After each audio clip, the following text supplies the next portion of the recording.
আসসালামু আলাইকুম, সবাইকে স্বাগতম জানাচ্ছি আমার চ্যানেলে। আজকে আমি আপনাদের সাথে শেয়ার করব চিকেন বিরিয়ানির রেসিপি।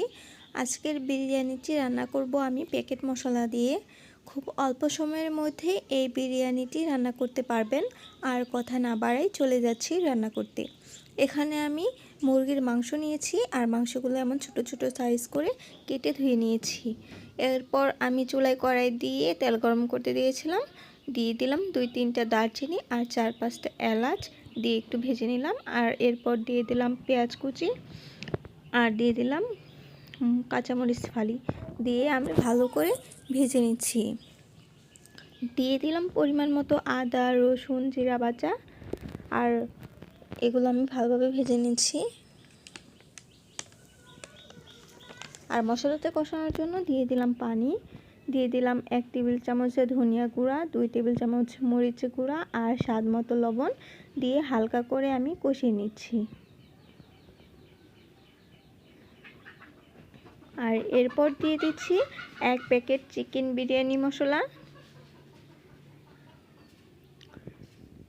দিয়ে হালকা পানি অ্যাড করে আমি মশলাটা ভালোভাবে কষিয়ে নিচ্ছি। তো মশলাটা কষানো হয়ে গিয়েছে। এ পর্যায়ে আমি মুরগির মাংসগুলো দিয়ে দিচ্ছি।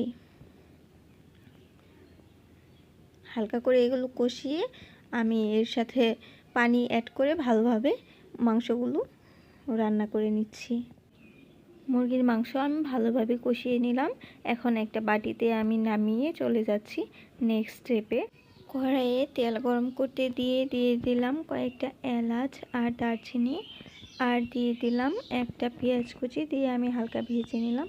আর এরপর দিয়ে দিলাম 4 কাপ পোলাও চাল। চালগুলো আমি আগে থেকে ধুয়ে চালায় রেখে দিয়েছিলাম, এতে করে পোলাওটা ঝরঝরে হয়। চাল ভালো করে কষিয়ে নিচ্ছি।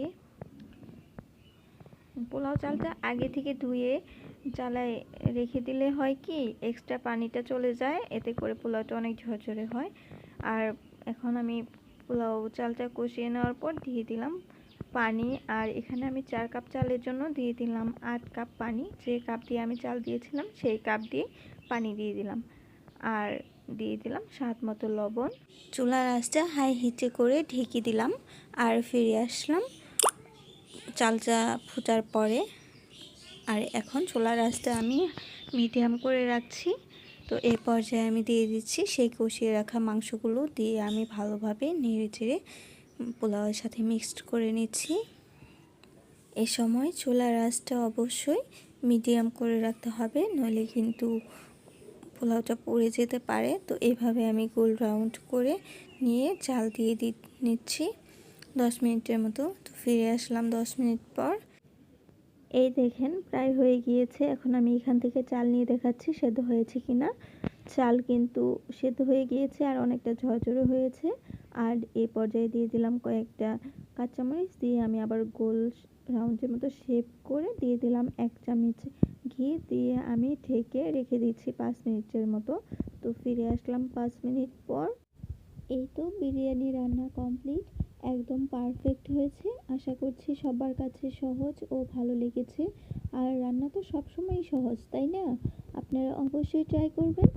আর কেমন হলো কমেন্টে জানাতে কিন্তু ভুলবেন না।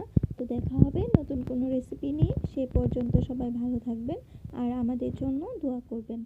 আল্লাহ হাফিজ।